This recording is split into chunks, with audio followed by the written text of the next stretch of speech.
Hello बच्चों, स्वागत करता हूँ आप सबका हमारे मॉर्फोलॉजी ऑफ फ्लावरिंग प्लांट्स के लेक्चर नंबर 2 में। लास्ट लेक्चर में हमने जाना था व्हाट इज मॉर्फोलॉजी और हमने जाना था morphology of root and functions of the root, जिसमें हमने प्राइमरी एंड सेकेंडरी फंक्शंस पढ़े थे।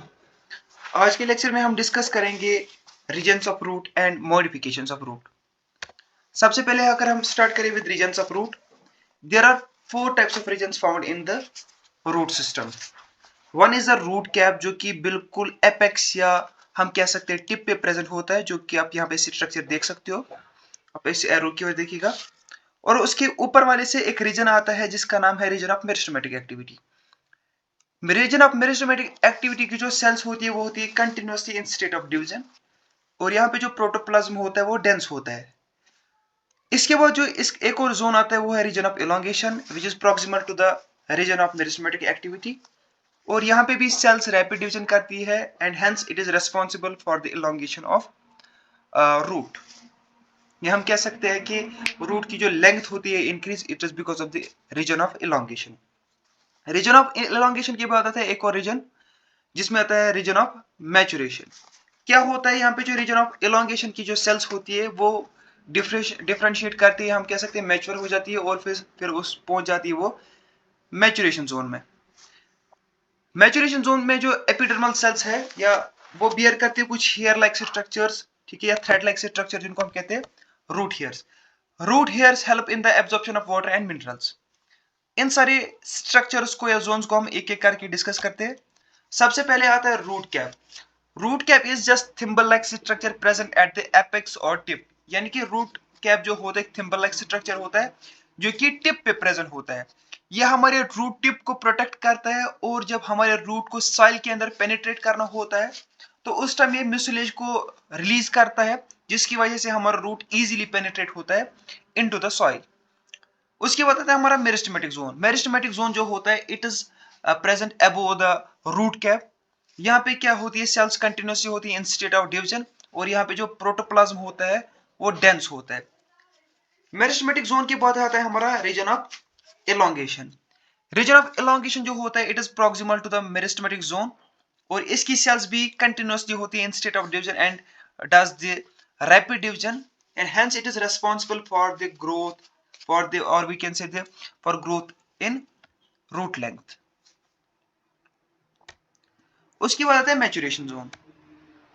मैचुरेशन जोन में क्या होता है, हमारा जो यहाँ पे रीजन ऑफ एलोंगेशन होता है इसकी सेल्स चली जाती है, मैच्योर हो जाती है, उसके बाद क्या होती है वो एंटर हो जाती है मैचुरेशन जोन में।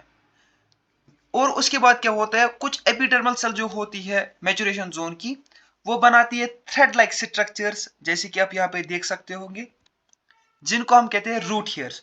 Root hairs help in the absorption of water and minerals. It completes our regions of root. इसके बाद आता है एक और topic, modifications of root. Modification आपको सबसे पहले समझना है कि modification is nothing, it is just the change, ठीक है। रूट अपने आप में कुछ चेंज लाता है, उसकी वजह से क्या करता है, ये कुछ एडिशनल फंक्शंस करता है other than the primary functions. Primary functions में आपने देखा होगा कि ये एनकरेज का काम करता है, ठीक है, ये हम कह सकते हैं सपोर्ट करता है और एब्जॉर्प्शन करता है वाटर और मिनरल्स की। लेकिन उसके बाद क्या होता है, जब ये अपने आप में कुछ चेंज लाता है उसके बाद ये सेकेंडरी फंक्शंस करता है, जैसे कि ये करता है रेस्पिरेशन करता है, स्टोरेज करता है फूड की, फोटोसिंथेसिस करता है और करता है प्रोटेक्शन। बात समझ आ रही है? ओके, हमारे पास 4 मॉडिफाइड रूट्स है, ठीक है। एक तो आता है स्टोरेज रूट, दूसरा आता है respiratory root, third one is the prop root and fourth one is the stilt root.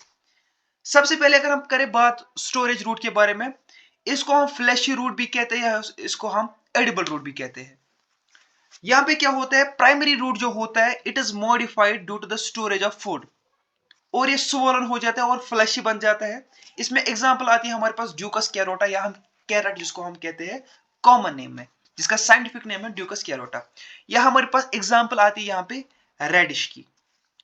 उसके बाद आपको पता है कि ये जो हमारे स्वीट पोटैटो के एडवेंटिशियस रूट होते हैं वो स्वोलन हो जाता है और स्टोर करते हैं फूड को।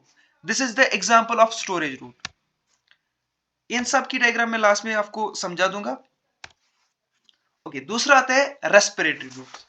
रेस्पिरेटरी रूट्स में क्या होता है, अगर हमारे पास कोई प्लांट है उसका जो लोअर वाली साइड या सॉइल के अंदर जो उसके रूट्स है, अपवर्ड डायरेक्शन में कुछ स्ट्रक्चर्स निकलते हैं जिनको हम कहते हैं निमेटोफोर्स।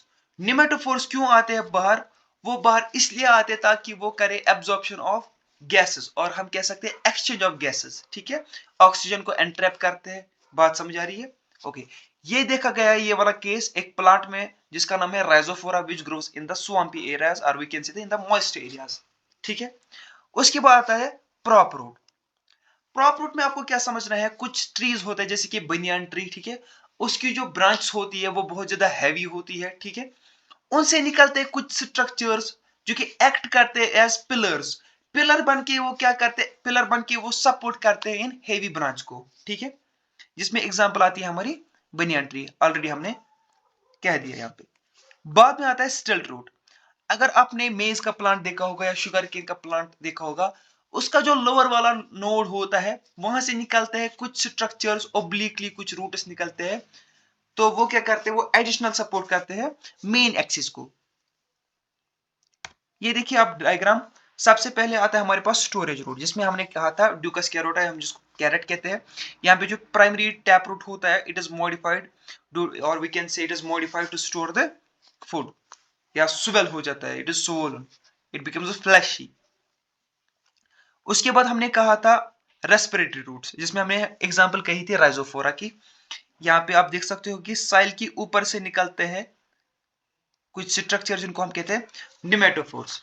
निमेटोफोर्स से क्या होता है, इनसे होता है एक्सचेंज ऑफ गैसेस। उसके बाद ये है बनियान ट्री की डायग्राम पिक्चर। यहाँ पे क्या आप देख रहे हैं कि यहाँ पे जो ब्रांच है यहाँ से डाउनवर्ड डायरेक्शन में निकल रहे हैं कुछ स्ट्रक्चर्स जो कि एक्ट करते हैं एज पिलर्स और इन हेवी ब्रांच को सपोर्ट देते हैं। उसके बाद ये है हमारे पास मेज प्लांट, और यह है इसका लोअर वाला नोड। यहाँ से निकलते हैं ओब्लिकली कुछ स्ट्रक्चर जिनको हम रूट्स कहते हैं, ठीक है। इनको हम कहते हैं सिटिल रूट्स, ठीक है। ये जो सिटिल रूट्स होते हैं ये इनको एडिशनल सपोर्ट करते हैं, प्रोवाइड इस मेन एक्सिस को, ओके। और निकलता है ये लोअर वाले नोड से। एग्जांपल हमने कही थी शुगर कैन की, और हमने यहाँ पे कही थी मेज की। विद दिस हमारे ये दो टॉपिक कंप्लीट हो गए और हमारा पूरा रूट कंप्लीट हो गया। नेक्स्ट लेक्चर में हम स्टार्ट करेंगे stem, morphology of stem. Thanks for watching और वीडियो। अगर आपको किसी भी रीजन से वीडियो पसंद आया प्लीज इस वीडियो को लाइक कीजिएगा, अपने फ्रेंड्स के साथ शेयर कीजिएगा ताकि उनको भी हेल्प मिले थोड़ी बहुत इस वीडियो से। एंड थैंक्स फॉर वॉचिंग और video, and do not forget to subscribe. Thank you all, love you all.